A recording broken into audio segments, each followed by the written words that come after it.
வணக்கம். இந்த ரெசன்டேஷன் நம் குடும்ப நிதி பாதுகாப்பு குறித்து ஆகும். இந்த முதல் பக்கத்தில் உள்ள குடும்பப் படமும் தலைப்பு நமக்கு ஒரே நோக்கத்தை நினைவூட்டுகிறது. எதிர்பாராத மருத்துவச் செலவுகளை எதிர்கொள்வதற்கான ஒரு திட்டத்தை உருவாக்குவது.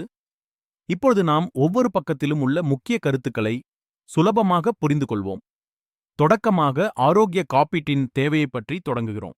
இந்த பகுதியில் பரவலாக எழும் கேள்வி ஒரேதான். மருத்துவச் செலவுகள் வெகு விரைவில் பெருகித் தள்ளுகிறது. அதனால் ஆரோக்கிய காப்பீடு என்ற குருதியான குடை நமக்குத் தேவை.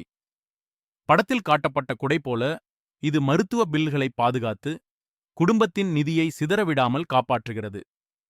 இது அவசர நிலை செலவுகள், மருத்துவ ஆலோசனை மற்றும் மருத்துவ சிகிச்சைகளை தலைமுதலில் பாதுகாத்து ஆலோசிக்கிறது.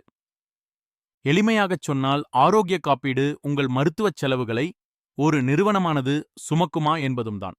இது மருத்துவ செலவுகள் செலுத்துவதற்கான நாணய ஆதரவை வழங்கி, சில நேரங்களில் நெட்வொர்க் மருத்துவமனைகளில் கேஷ்லெஸ் சிகிச்சையையும் ஏற்படுத்தும்.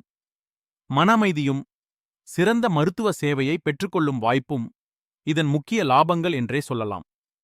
படத்தில் காணப்படும் 3 முக்கிய வார்த்தைகள் சிக்கலாக தோன்றக்கூடும். ஆனால் அவற்றை நாமெல்லாம் புரிந்து கொள்வோம். பிரீமியம் என்பது நீங்கள் பொறுப்பேற்கும் வருடாந்திர கட்டணம். சுமின்ஷூர்டு என்பது காப்பீடு வழங்கும் அதிகபட்ச தொகை. டெடக்டிபிள் என்பது ஒரு நியூன தொகை நீங்கள் முதலில் செலுத்த வேண்டிய கட்டணம். இவை மூன்றையும் சரியாக தேர்வு செய்வதே நல்ல பாதுகாப்பிற்கு அடிப்படை.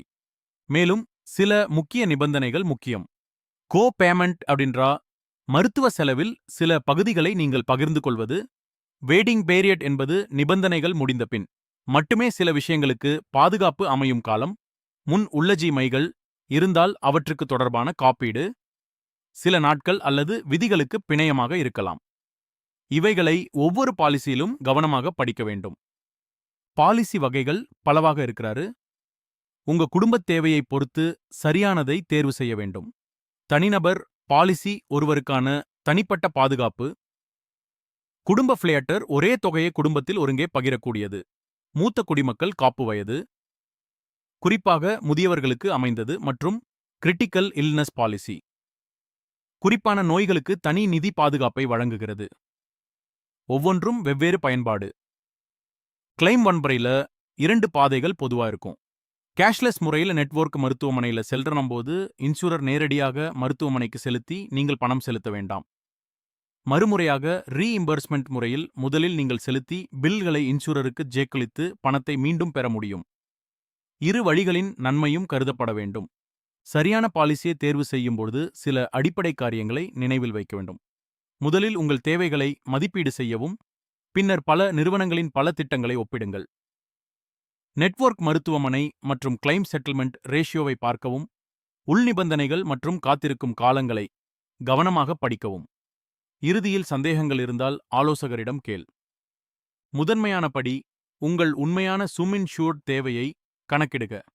வயது, குடும்ப அளவு மற்றும் நகரத்தின் மருத்துவச் செலவு மட்டுமே அல்ல, உங்கள் வாழ்பழக்கம் மற்றும் எதிர்பாராத ஆபத்துகளும் பாதிக்கின்றன.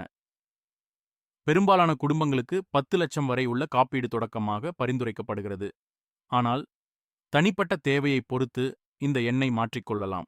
இரண்டாவது படி, நெட்வொர்க் மருத்துவமனைகள் மற்றும் கிளைம் செட்டில்மெண்ட் ரேஷியோவை சரிபார்க்க வேண்டும். உங்கள் பகுதியில் உள்ள பல்லொன்றுக்கு அடிப்படையாக அமைந்த மருத்துவமனைகள் பாலிசியில் இருந்தால் கேஷ்லெஸ் சிகிச்சை சுலபம்.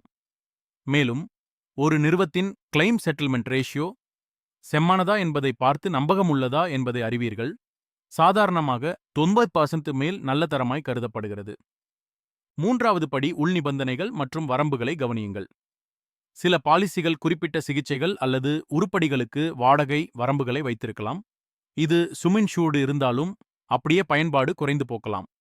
மேலும் காத்திருப்பு காலங்கள் சில நோய்களுக்காக 84 வருடம் வரை அமையும். இந்த அனைத்தும் காலத்துக்கு முன் சரிபார்க்கப்பட வேண்டும். நீங்கள் தெரிந்து கொள்ள வேண்டிய கூடுதல் அம்சங்கள் நோ கிளைம் போனஸ் மற்றும் போர்டபிலிட்டி போன்றவை பாலிசியின் மதிப்பை உயர்த்தும். நோ கிளைம் போனஸ் நீங்க பாதிக்கப்பட்ட இல்லாமல் பல வருடங்கள் போனால் பிரீமியம் விலையை குறைக்கும் அல்லது சுமின்ஷூர்டை மேம்படுத்தும். போர்டபிலிட்டி என்றால் ஒரு நிறுவனமிலிருந்து மற்றொன்றிற்கு மாற்றிக்கொள்ளும்போது உரிய பாதுகாப்பு தொடர்ச்சி பெற முடியும். இதை உங்க முடிவில் அடிப்படையாக கொள்ளுங்கள். ஒரு கூடுதல் நன்மை சொன்னால், வரிச் சலுகைகள் முக்கியம். ஆரோக்கிய காப்பீட்டிற்கு செலுத்தும் பிரீமியத்துக்காக வருமான வரி விலக்குகள் உங்களுக்கு கிடைக்கும். பொதுவாக குடும்பத்துக்கும் உங்கள் பெற்றோருக்கும் வசதியாக எல்டர் டி பிரிவின் கீழ் Rs 25,000 வரை மற்றும் முதியோருக்கான சிறப்பு கட்டணங்கள் இருப்பின் Rs 50,000 வரை வரி நிவாரணம் கிடைக்கும் என்பதை நினைவில் வையுங்கள். நீங்க செயல் திட்டம் உருவாக்குற நேரம் வந்துள்ளது. முதலில் தேவைகளை கணக்கிட்டு ஒரு இலக்கு தொகையை நிர்ணயிக்கவும், பின்னர் ஒரு பாலிசிகளை ஒப்பிட்டு பாதுகாப்பு வரம்புகள் மற்றும் நிபந்தனைகளை ஒப்பிடுங்கள். நெட்வொர்க் மருத்துவமனை மற்றும் கிளைம் வரலாறுகளை சரிபார்க்கவும். உரிமைத்தாள்கள் மற்றும் உள்நிபந்தனைகளை முழுமையாக படித்து, சந்தேகங்கள் இருந்தால் தகவல்கள் தெளிவாகும் வரை எப்போதும் கேள்விகள் கேளுங்கள். ஆகவே நம்முடைய இறுதி கருத்து, ஆரோக்கியமே உண்மையான செல்வம். இப்பதிவின் முடிவில் நான் ஒரு தெளிவான விஷயத்தை மீண்டும் கூற விரும்புகிறேன். உங்களுடைய செலவுகளை பாதுகாப்பதற்கான முதல் படி யோசித்தல் மற்றும் திட்டமிடல்தான்.